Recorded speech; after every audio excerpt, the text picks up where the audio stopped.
Good evening class.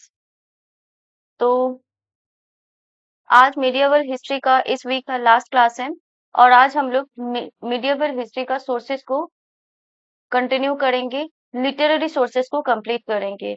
Next medieval के class में हम लोग एक क्लास के अंदर आर्कियोलॉजिकल सोर्सेस को डिस्कस कर लेंगे, ठीक है। तो लास्ट क्लास से किसी को कोई डाउट है? एनीवन?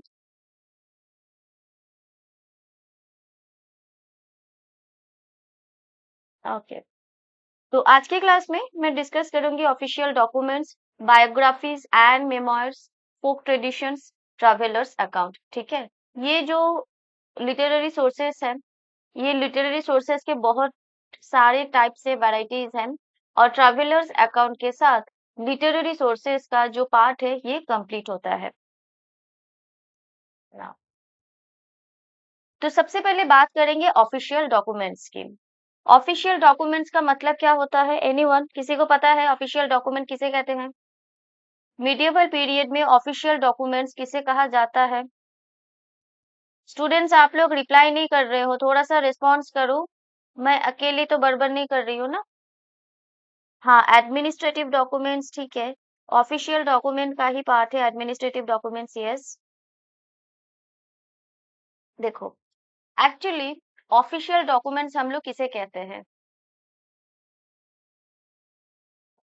जो डॉक्यूमेंट्स ऑफिशियली कोई भी एम्पायर, कोई भी किंगडम पब्लिश करता है, उसको लिखता है, ठीक है। ऑफिशियली कोई एक किंग है, अपने किसी ऑथर से कहा या फिर अपने कोर्ट में जितने भी पोएट्स हैं और भी जितने भी इम्पोर्टेंट पर्सनालिटीज हैं, उनसे कहते हैं कि आपको क्या करना है, इस एम्पायर से रिलेटेड, इसके एडमिनिस्ट्रेशन, इसके रेवेन्यू डिपार्टमेंट्स, इसके आर्ट एंड कल्चर के बारे में आप कुछ इंफॉर्मेशन दो और उसको हम लोग ऑफिशियली पब्लिश करेंगे, ठीक है। तो कोई भी किंगडम, कोई एम्पायर जब ऑफिशियली एक डॉक्यूमेंट लिखता है और उसको पब्लिश करता है, ठीक है, जिसकी सपोर्ट में हमेशा किंग और उसके अंपायर खड़े रहते हैं, उसके पब्लिकेशन में, उसके राइटिंग में, उसकी राइटिंग के रिसर्च में जो भी डेटा वहां पे दी गई है, वो सब कुछ जितने भी ऑफिशियल्स हैं उनके अंदर कड़ी निगरानी के अंदर उनको लिखा जाता है। तो उसी डॉक्यूमेंट्स को हम लोग बोलते हैं ऑफिशियल डॉक्यूमेंट्स। इसके अंदर कोई भी डॉक्यूमेंट हो सकता है, ठीक है, जैसे एडमिनिस्ट्रेशन को डिस्कस करने वाला डॉक्यूमेंट या फिर रेवेन्यू डिपार्टमेंट से रिलेटेड डॉक्यूमेंट्स, ठीक है, लिटरेचर से related documents, art and architecture को मेंशन करने वाला डॉक्यूमेंट्स, हर वो एक डॉक्यूमेंट्स ऑफिशियल डॉक्यूमेंट्स होगा जो कि किसी भी किंगडम के, किसी भी एम्पायर के ऑफिशियल्स ने, वहां के किंग ने, वहां के जो एम्पायर है उसने पब्लिश किया होगा ऑफिशियली, अनऑफिशियल नहीं होगा, प्राइवेट वर्क नहीं होगा। क्लियर? चलो बात करते हैं ऐसे कुछ ऑफिशियल डॉक्यूमेंट्स की जो कि मीडिएवल हिस्ट्री में बहुत इंपॉर्टेंट थे, ठीक है। फर्स्ट है फरमान्स। यहाँ पे हम लोग हर ऑफिशियल डॉक्यूमेंट का एग्जाम्पल देखेंगे और उसका मतलब देखेंगे, ठीक है। फरमान ये एक नाम है एक ऑफिशियल डॉक्यूमेंट का, इसका मतलब क्या है? Royal orders issued bye rulers. Medieval period में जितने भी रूलर्स रॉयल ऑर्डर्स को इशू करते थे, ठीक है, जिस पेपर के थ्रू रॉयल ऑर्डर्स को इशू किया जाता था, पब्लिश किया जाता था, उन ऑर्डर्स को कहा जाता है फरमान्स। व्हाट इट टेल अस, हर फरमान क्या बोलता है? It talks about administration, appointments, grants, privileges and taxation of that particular kingdom, ठीक है। हर फरमान से हमें एक पर्टिकुलर किंगडम से रिलेटेड एडमिनिस्ट्रेशन, अपॉइंटमेंट्स, किसको अपॉइंट किया जा रहा है, ठीक है, किसको दरखास्त, मतलब किसको मतलब किसका जो टर्म एंड जो लाइफ टाइम है वो खत्म हो चुका है और उनकी जगह पे न्यू अपॉइंटमेंट्स किया जा रहा है, किसको कौन से एरियाज को, कोई पर्सन को क्यों ग्रांट दिया जा रहा है, कितना ग्रांट का अमाउंट है, प्रिविलेजेस किसको मिल रहा है, क्यों मिल रहा है, टैक्सेशन सिस्टम क्या है, ठीक है, कितना टैक्स कलेक्ट किया जाएगा। तो ये सारी चीजें हमें फरमान से पता चलता है। यूपीएससी का कुछ की पॉइंट है, important source for Mughal administration, और ये फरमान मुगल एडमिनिस्ट्रेशन का एक इम्पोर्टेंट हिस्सा हुआ करता था। मुगल एडमिनिस्ट्रेटिव जो सिस्टम है उसका एक इम्पोर्टेंट डॉक्यूमेंट हुआ करता था। क्लियर है? फरमान का मतलब समझ आया? नेक्स्ट बात करेंगे सनद की। सनद ऑफिशियल ग्रांट्स और डॉक्यूमेंट्स, इसका नाम सनद है, ठीक है। अब इसके अंदर कौन से इंफॉर्मेशन हमें पता चलता है या फिर इसके थ्रू कौन से इंफॉर्मेशन को पब्लिश किया जाता था? Land grants. जैसे आप लोगों ने मीडिएवल हिस्ट्री या एंशियंट हिस्ट्री में जब भी खुद से स्टडी किया होगा तो आप लोगों को पता ही होगा कि पहले लैंड ग्रांट्स बहुत ज्यादा होता था। मतलब कहीं पे किसी टेम्पल को, प्रीस्ट को, कोई आर्टिस्ट है उसको लैंड दिया जाता था, ग्रांट किया जाता था। किंग की तरफ से, एम्पायर की तरफ से लैंड को दिया जाता था, ग्रांट किया जाता था, और इसके बदले कोई भी टैक्स को कलेक्ट नहीं किया जाता था। क्लियर है? तो ये लैंड ग्रांट्स किसको दिया जा रहा है, लैंड ग्रांट्स का टाइम पीरियड क्या है, क्यों दिया जा रहा है, इससे रिलेटेड जो भी ऑफिशियल डॉक्यूमेंट को पब्लिश किया जाता था उन ऑफिशियल डॉक्यूमेंट्स को बोला जाता है सनद। इसके अलावा रेवेन्यू राइट्स, किसके रेवेन्यू राइट्स क्या है, सिटीजन्स के रेवेन्यू राइट्स क्या है, उनको क्या रेवेन्यू देना पड़ेगा, रेवेन्यू डिपार्टमेंट से रिलेटेड जो भी इंफॉर्मेशन हमें ऑफिशियल डॉक्यूमेंट से मिलता है उस ऑफिशियल डॉक्यूमेंट्स को बोलेंगे सनद। इसके अलावा कौन से सोसाइटी में कौन से लोगों को, कौन से सेगमेंट के लोगों को प्रिविलेजेस दिया जा रहा है, क्यों दिया जा रहा है, प्रिविलेजेस का टर्म एंड कंडीशन क्या होगा, इन सब के बारे में जो ऑफिशियल डॉक्यूमेंट हमें बताता है उसी ऑफिशियल डॉक्यूमेंट को हम लोग सनद कहते हैं। Useful for studying land and revenue system. अगर मीडिएवल पीरियड में आपको लैंड एंड रेवेन्यू सिस्टम के बारे में जानना है तो आपको जितने भी ऑफिशियल डॉक्यूमेंट्स हैं उनमें से सनद को कलेक्ट करना पड़ेगा और उनको स्टडी करना पड़ेगा। क्लियर है? अब देखो यहाँ पे कोई पर्टिकुलर एम्पायर नहीं दिया हुआ है, इसका मतलब मीडिएवल पीरियड में ज्यादातर एम्पायर्स सनद को पब्लिश करते थे। ठीक है। नेक्स्ट परवानास। परवानास ऑर्डर्स इशूड बाय प्रोविंशियल और सब ऑर्डिनेट अथॉरिटीज। जैसे एक सेंटर पे कोई एक स्टेट है, फॉर एन एग्जांपल एक स्टेट का बाउंड्री यहाँ पे है, ये कैपिटल है जहाँ पे किंग और एम्पेरर रहते हैं। अब कोई एक पूरा का पूरा कंट्री, एक नेशन बहुत सारे पार्ट्स में डिवाइडेड है, ठीक है। मानो ये एक ऐसा कंट्री है जिसका एक दो तीन चार चार पार्ट्स है, तो ये चार पार्ट्स प्रोविंस कहलाएंगे। सबऑर्डिनेट अथॉरिटीज यहाँ का, ये इन प्रोविंस का हेड होगा, ठीक है। तो इन प्रोविंस के बारे में प्रोविंशियल और सबऑर्डिनेट अथॉरिटीज जो ऑर्डर्स को इशू करते थे, ठीक है, ये अपने ऑर्डर्स को लोगों को बताने के लिए जो भी ऑफिशियल डॉक्यूमेंट्स को पब्लिश करते थे उनको हम लोग कहेंगे परवानास। क्लियर है? Local administration and implementation of royal orders. Clear है? तो इसके माध्यम से हमें local administration and implementation of royal orders के बारे में पता चलता है। जो भी रॉयल ऑर्डर्स होते थे, रॉयल ऑर्डर्स इन प्रोविंशियल एरियाज, ठीक है, रॉयल ऑर्डर्स इन प्रोविंसेस, ठीक है। तो लोकल एडमिनिस्ट्रेशन, उसके बाद रॉयल ऑर्डर्स प्रोविंस में कैसे होते थे, क्या क्या उस ऑर्डर्स में हुआ करते थे, तो ये सब कुछ हमें परवाना से याद रहता है, परवाना से पता चलता है। देखो परवानास, पी से प्रोविंस, यहाँ से इसको ध्यान में रख सकते हो। परवानास का मतलब होता है प्रोविंस में जो अथॉरिटीज होते हैं, अथॉरिटीज जो ऑर्डर को इशू करते थे उनको हम लोग बोलते हैं परवानास। Clear? It shows functioning of provincial administration, और यहाँ से हमें प्रोविंशियल एडमिनिस्ट्रेशन के बारे में पता चलता है। क्लियर? नेक्स्ट निशांस, क्या है ये? Orders issued bye Mughal princess और हाई ऑफिशियल्स। जो स्पेसिफिकली मुगल प्रिंसेस थे और हाई ऑफिशियल्स थे, जब वो कोई ऑर्डर को इशू करते थे तो उस ऑफिशियल डॉक्यूमेंट का नाम हुआ करता था निशांस। एडमिनिस्ट्रेटिव डिसीजंस एंड ग्रांट्स के बारे में ये बात करता है, specially related to Mughal empire. Clear है? Now useful for Mughal administrative history. Mughal administrative history को अगर आपको जानना है, उनके एडमिनिस्ट्रेटिव सिस्टम के बारे में डिटेल्स में पता करना है तो यू हैव टू स्टडी निशांस। क्लियर? तो ऑफिशियल डॉक्यूमेंट का अलग अलग नाम, अलग अलग उनका काम समझ में आ रहा है। Next revenue records. अब रेवेन्यू रिकॉर्ड्स, ये नाम से ही आप लोग गेस कर पा रहे हो कि इसके अंदर या फिर मतलब इसके अंदर इसका कंटेंट क्या होता होगा, या ये जो ऑफिशियल डॉक्यूमेंट है ये क्यों पब्लिश किया जाता होगा? ऑब्वियस सी बात है, रेवेन्यू के बारे में ये ऑर्डर पब्लिश करते थे। Land and tax related records हमें रेवेन्यू रिकॉर्ड्स में मिलते हैं। वो लैंड रेवेन्यू, एग्रीकल्चर से रिलेटेड रेवेन्यू, टैक्सेशन सिस्टम, जमींदारी सिस्टम के बारे में अगर आपको पता करना है मिडिएवल पीरियड में, तो रेवेन्यू रिकॉर्ड हर एम्पायर का, हर किंगडम का, हर रीजियंस का आपको स्टडी करना पड़ेगा, और यहाँ से आप लोगों को इतनी सारी इंफॉर्मेशन मिल जाएंगे। और ये इकोनॉमिक हिस्ट्री के लिए बहुत ज्यादा इंपॉर्टेंट है। अगर आपको स्टडी करना है कि हिस्ट्री के इकोनॉमिक कंडीशंस के बारे में, तो you have to read revenue records. इसके बाद एडमिनिस्ट्रेटिव रिकॉर्ड्स, सिंपल सी बात है, नाम से ही समझ में आ रहा है। It publish the records of officials, departments and provinces. कोई भी किंगडम हो, कोई भी एम्पायर हो, वहां के ऑफिशियल्स, डिपार्टमेंट्स और प्रोविंसेस जब एडमिनिस्ट्रेशन से रिलेटेड कोई भी ऑर्डर को पब्लिश करते थे, तो हम लोग उस ऑर्डर को, उस रिकॉर्ड्स को एडमिनिस्ट्रेटिव रिकॉर्ड्स कहते थे।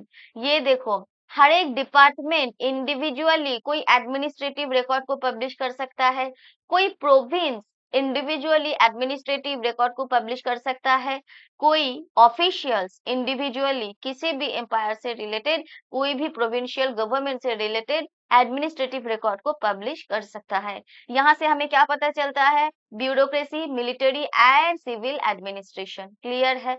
And it helps to reconstruct state structure. Medieval period में स्टेट का स्ट्रक्चर कैसा था, इसको रिकंस्ट्रक्ट करने के लिए जो भी इंफॉर्मेशन की जरूरत होती है, वो सब कुछ एडमिनिस्ट्रेटिव रिकॉर्ड से हमें मिलता है। Judicial records, court and legal documents, ठीक है। जुडिशियल रिकॉर्ड से ही, नाम से ही आपको पता चल रहा है, समझ में आ रहा है। कोर्ट एंड लीगल डॉक्यूमेंट्स के बारे में रिलेटेड, मतलब बारे में ये बताता है, कोर्ट एंड लीगल डॉक्यूमेंट से रिलेटेड ये रिकॉर्ड्स हैं। तो यहाँ से हमें law, justice, property and social disputes के बारे में पता चलता है। Useful for social and legal history. Next, मनसबदारी records, बहुत इंपॉर्टेंट है, बहुत सारे एग्जाम के पीवाईक्यूज में आ चुका है। तो मनसबदारी रिकॉर्ड्स कौन से सब्जेक्ट के ऊपर होता है, या फिर इसका सब्जेक्ट मैटर क्या है? तो यहाँ पे हमें किसके बारे में पता चलता है? मनसब्स के बारे में और जागीर के बारे में। रिकॉर्ड्स रिलेटेड टू मनसब्स एंड जागीर। आप लोगों ने मिडिएवल पीरियड में, मुगल एम्पायर के अंदर, और भी बहुत सारे जितने भी मिडिएवल पीरियड में एम्पायर हुआ करते थे, उन सब के अंदर मनसबदारी सिस्टम के बारे में तो सुना ही होगा। देन जागीरदारी सिस्टम, है ना। मनसबदारी सिस्टम, जागीरदारी सिस्टम, ये सारे सिस्टम हमें मिडिएवल पीरियड में देखने को मिलता है। और इन्हीं सिस्टम से रिलेटेड मनसब्स के बारे में, जागीर के बारे में जिस डॉक्यूमेंट से हमें इंफॉर्मेशन मिलते हैं, उन ऑफिशियल डॉक्यूमेंट्स को हम लोग मनसबदारी रिकॉर्ड्स कहते हैं।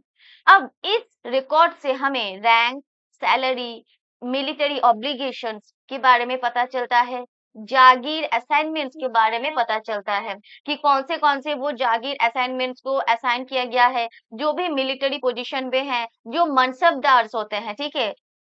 ये किनके बारे में होगा? ये मनसबदार का होगा। मनसबदार, जागीरदार, ठीक है।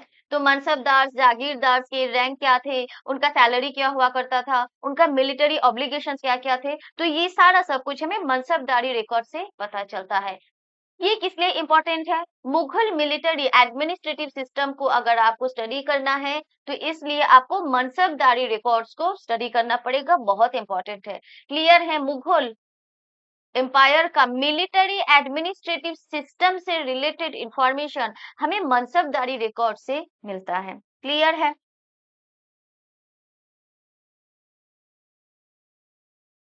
चलो, यहाँ पे जितने भी मैं अभी तक मैंने सोर्सेस के बारे में बताया है, ये सब बहुत इंपॉर्टेंट है। फरमान्स, सनद्स, परवानास, निशांस, ये सब आपको रट्टा लगाना है, क्योंकि यहाँ पे सीधा सीधा क्वेश्चन पूछा जाता है, जैसे पूछ सकते हैं निशांश क्या है, ठीक है, इससे मतलब मैच द फॉलोइंग में पूछा जा सकता है, या फिर एजर्शन रीजनिंग में ये क्वेश्चंस आ सकते हैं। तो यहाँ पे जितने भी मैंने ऑफिशियल डॉक्यूमेंट्स के बारे में बताया है, ये आप लोगों को अच्छे से याद रखना है, क्योंकि ऑफिशियल डॉक्यूमेंट्स बहुत इंपॉर्टेंट है, ठीक है। चलो नेक्स्ट, अब इसका थोड़ा सा इंपॉर्टेंस भी देख लेते हैं। It provide first hand information about administration. अगर कोई भी एडमिनिस्ट्रेशन के बारे में हमें फर्स्ट हैंड इंफॉर्मेशन चाहिए, फर्स्ट हैंड मतलब कि एकदम से डायरेक्ट इंफॉर्मेशन चाहिए, ऑफिशियल इंफॉर्मेशन चाहिए, तो ऑफिशियल डॉक्यूमेंट्स को स्टडी करना पड़ेगा। It helps to understand revenue collection, land grants, bureaucracy, ठीक है, generally more useful for institutional and administrative history then ordinary chronicles, ठीक है, जो भी क्रॉनिकल्स कोई ना कोई इंडिविजुअल्स लिखते थे, उनसे काफी ज्यादा यूजफुल इंफॉर्मेशन हमें ऑफिशियल डॉक्यूमेंट से पता चलता है। ऑफिशियल डॉक्यूमेंट समझ आया। अभी हम लोग बात करेंगे बायोग्राफीज एंड मेमोइर्स के बारे में, ठीक है। बायोग्राफीज और ऑटोबायोग्राफीज सब चलेगा। बायोग्राफीज के अंदर हम लोग ऑटोबायोग्राफीज को भी देखेंगे। चलो, सबसे पहले बाबरनामा, जो कि बाबर ने खुद लिखा है, ये एक ऑटोबायोग्राफी है।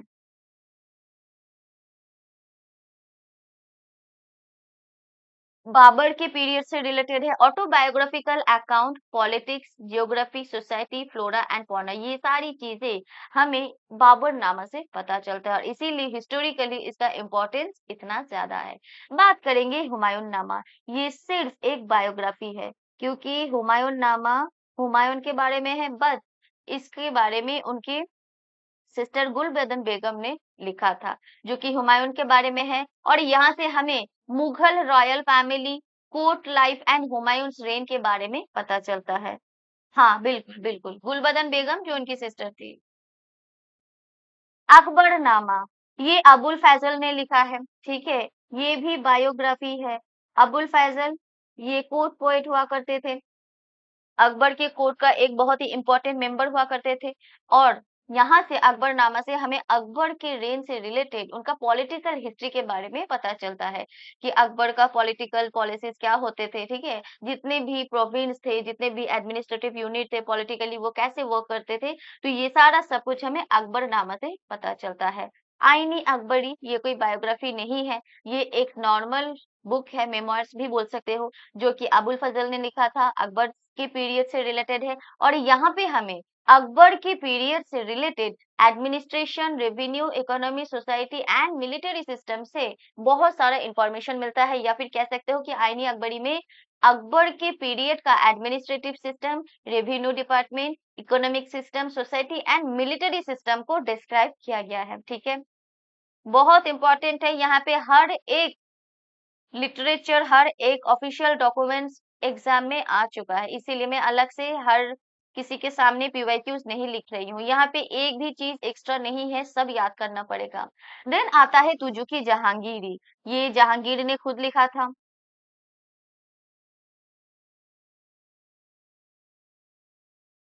जहांगीर के पीरियड से रिलेटेड है।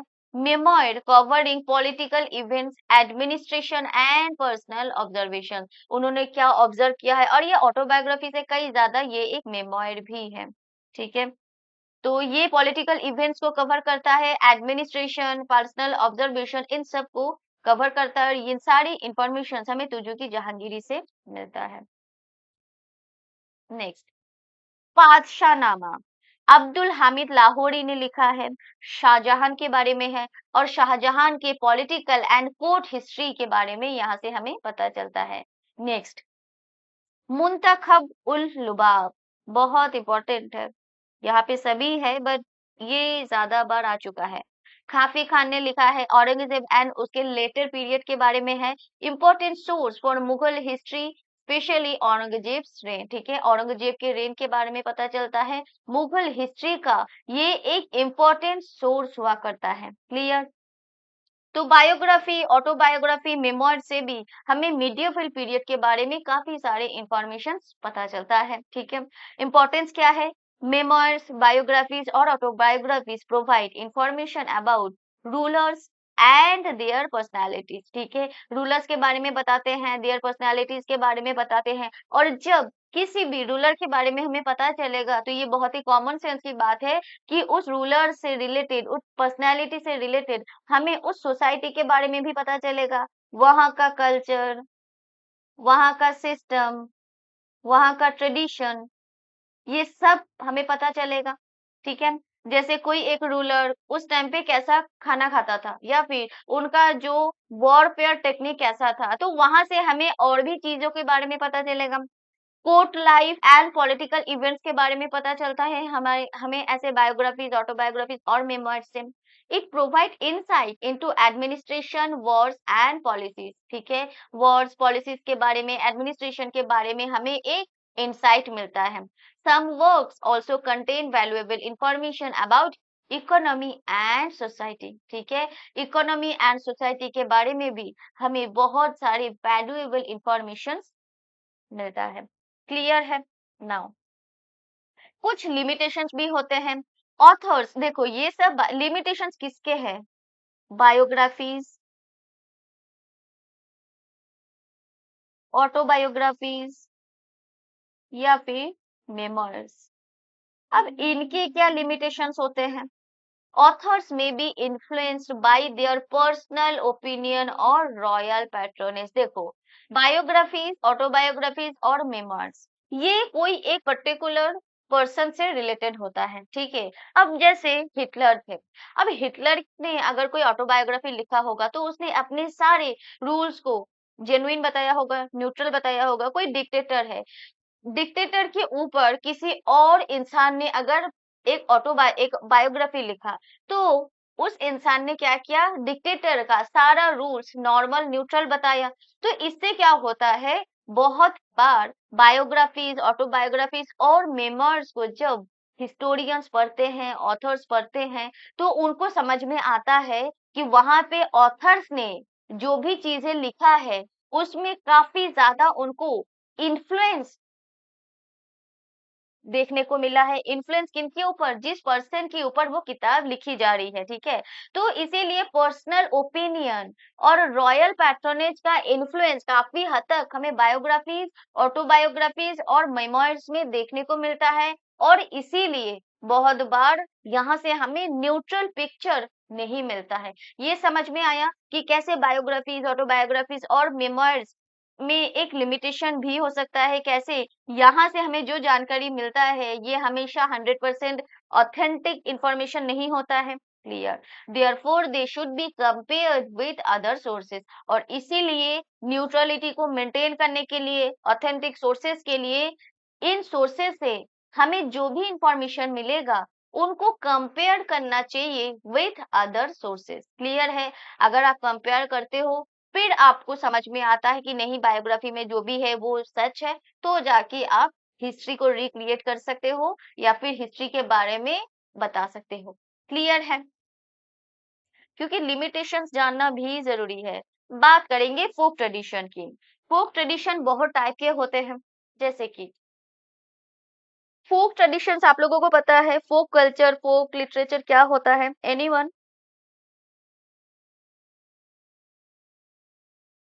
ठीक है, फोक ट्रेडिशंस का मतलब होता है जो लोकल लेवल पे नेटिव पीपल जो भी ट्रेडिशन को डेवलप करते हैं। ठीक है, हाँ, लोकल आर्ट फॉर्म, बिल्कुल। फोक सॉन्ग्स आप सबको पता है, हर एरिया का फोक सॉन्ग्स होता है। आज के टाइम पे भी फोक सॉन्ग बहुत फेमस है। तो जैसे कुछ एग्जांपल है फोक सॉन्ग का, ballads and devotional songs. Ballads और डिवोशनल सॉन्ग्स ये मिडियवल पीरियड से रिलेटेड है। तो हिस्टोरिकल इंफॉर्मेशन हमें क्या क्या मिलता है फोक सॉन्ग से? हमें प्रीवियस टाइम का या उसी टाइम का social customs, emotions, local events के बारे में पता चलता है। और यहाँ से हमें सोशल हिस्ट्री के बारे में काफी इंफॉर्मेशन मिलता है। हिस्ट्री का मतलब सोशल सिस्टम कैसा था, हिस्टोरिक हिस्टोरिक पीरियड का सोसाइटी कैसा हुआ करता था, लोगों का सोशल माइंडसेट कैसा हुआ करता था। तो ये सारी इंपॉर्टेंट इंफॉर्मेशन हमें फोक सॉन्ग से मिलता है। उसके बाद बात करेंगे फोक बैलड्स। फोक बैलड्स क्या होता है? Stories of regional heroes. जैसे बच्चों को हमेशा नानियाँ, दादियाँ, ठीक है, आंटीज, जितने भी औरतें हैं वो सब रीजियोनल हीरोज के स्टोरीज बहुत बनाते हैं। बहुत सारे हीरोज ऐसे होते हैं जो सिर्फ रीजियोनली फेमस थे, उनको उनके रीजन के अलावा दूसरे जगह के लोग नहीं जानते थे। तो फोक बैलड्स भी उसी स्टोरीज को बोला जाता है, स्टोरीज ऑफ रीजियोनल हीरोज के जो कलेक्शन होता है उसको फोक बैलड्स बोला जाता है। तो यहाँ से हमें उस टाइम पीरियड के बैटल्स, हीरोज, लोकल ट्रेडिशंस के बारे में पता चलता है, और ये रीजियनल हिस्ट्री के लिए बहुत ज्यादा इंपॉर्टेंट सोर्स है। बात करेंगे लेजेंड्स की, स्टोरीज एसोसिएटेड विद किंग्स और सेंट्स, ठीक है। तो किंग्स और सेंट्स के बारे में भी जो भी फोक स्टोरीज होगा उनको हम लोग लेजेंड्स बोलते हैं, ठीक है। और यहाँ से हमें पॉपुलर मतलब हिस्टोरिकल पर्सनालिटी के बारे में पता चलता है, और पॉपुलर कल्चर के बारे में भी एक इंसाइट मिलता है। पॉपुलर कल्चर मतलब कौन सा वो किंग था, किंग ने कौन सा पॉपुलर कोई ट्रेडिशन को स्टार्ट किया था, कोई ट्रेंड को शुरू किया था, ठीक है। उनके एक बहुत ही मतलब अच्छी वाली हिस्टोरिकल पर्सनालिटी कैसी थी। तो ये सारी इंफॉर्मेशन हमें लेजेंड से मिलते हैं, और ये लेजेंड टर्म सोशल मीडिया की वजह से काफी ज्यादा फेमस भी हो चुका है ना।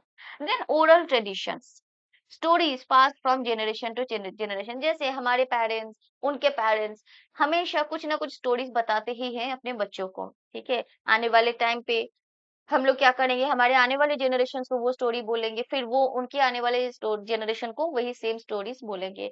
तो इसी तरीके से एक ओरल ट्रेडिशन डेवलप होता है, और इस ओरल ट्रेडिशन के थ्रू बहुत सारी stories, information generation to generation pass through होता रहता है। और इसी ओरल ट्रेडिशंस के थ्रू हमें पता चलता है लोकल हिस्ट्री के बारे में, कम्युनिटी का ट्रेडिशन क्या था, कोई भी कम्युनिटी है उनका ट्रेडिशन क्या है, उनके बारे में पता चलता है। और ये यूजफुल क्यों है? यूजफुल है where written records are limited.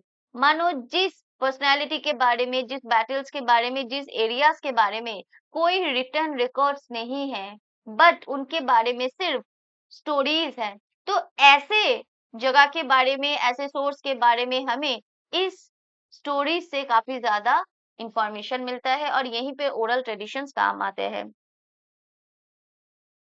नहीं नहीं नहीं नहीं, जेन आई जेन जी रिलेशंस नहीं बेटा। जैसे मानो कि आपके पेरेंट्स ने किसी आपको एक स्टोरी बताया, ठीक है। फॉर एन एग्जाम्पल, एक राम करके, एक रामो करके किंग हुआ करता था, इनके बारे में बताया। अब आपने क्या किया, आपने अपने नेक्स्ट जनरेशन वाले बच्चों को भी रामू का स्टोरी बताया, फिर उनके जनरेशन वाले ने उनके नेक्स्ट जनरेशन को भी रामू का स्टोरी सुनाया। अब रामू से रिलेटेड, रामू ने क्या किया है, उसके अचीवमेंट्स क्या थे, कहाँ से था, इसके बारे में कोई भी रिटर्न रिकॉर्ड्स नहीं है। लेकिन रामू एक हिस्टोरिकल पर्सनालिटी थे, तो हमें रामू के बारे में, उनके मतलब एनवायरनमेंट के बारे में, उनके टाइम पीरियड के बारे में हमें पता है कि देखो रामू मानो 19 18 15 सेंचुरी का एक इंसान था, जो कि नागपुर में रहता था, फॉर एन एग्जाम्पल, ठीक है। तो ये जो इंफॉर्मेशन हमें मिला है, ये ओरल ट्रेडिशंस के थ्रू मिला है, क्योंकि इसके बारे में अभी तक कोई भी रिटर्न रिकॉर्ड्स हिस्टोरियंस को मिला नहीं है। आप लोग समझ पा रहे? जैसे अगर मैं बोलूं इंडिया का बहुत ही, जो इंडिया का जो ऐसे बोलना नहीं चाहिए लेकिन फिर भी, जैसे राम जन्मभूमि है या फिर जो कृष्ण जन्मभूमि है, इससे रिलेटेड कोई रिटन रिकॉर्ड्स हमारे पास नहीं है, एक्चुअल एविडेंस प्रोवाइड करने वाला एक्चुअल रिटन रिकॉर्ड्स नहीं है। बस ओरल ट्रेडिशंस के थ्रू हमें कृष्ण के बारे में, उनके बचपन के बारे में पता चलता है, ठीक है। जो राम का बचपन कैसा था, हनुमान जी थे उनका बचपन कैसा था, ये सारी information actually generation to generation कैसे पास थ्रू हुआ है, ओरल ट्रेडिशंस के थ्रू, ठीक है। बाकी वेदास जितने भी हमारे रिटेन वैदिक कल्चर है, जितने भी वैदिक डॉक्यूमेंट्स है, वहां पे अलग अलग भगवान के बारे में अलग अलग स्टोरीज दी गई है, ठीक है। तो वो मैं वो वाले पार्ट की बात नहीं कर रही हूँ, मैं रिटेन रिकॉर्ड्स की बात नहीं कर रही हूँ, मैं यहाँ पे उस रिकॉर्ड के बारे में बात कर रही हूँ जिसका कुछ रिटेन रिकॉर्ड्स अवेलेबल नहीं है, जिसका कुछ रिटेन एविडेंस अवेलेबल नहीं है, बस जनरेशन टू जनरेशन ओरली जिसका इंफॉर्मेशन पास थ्रू हुआ है।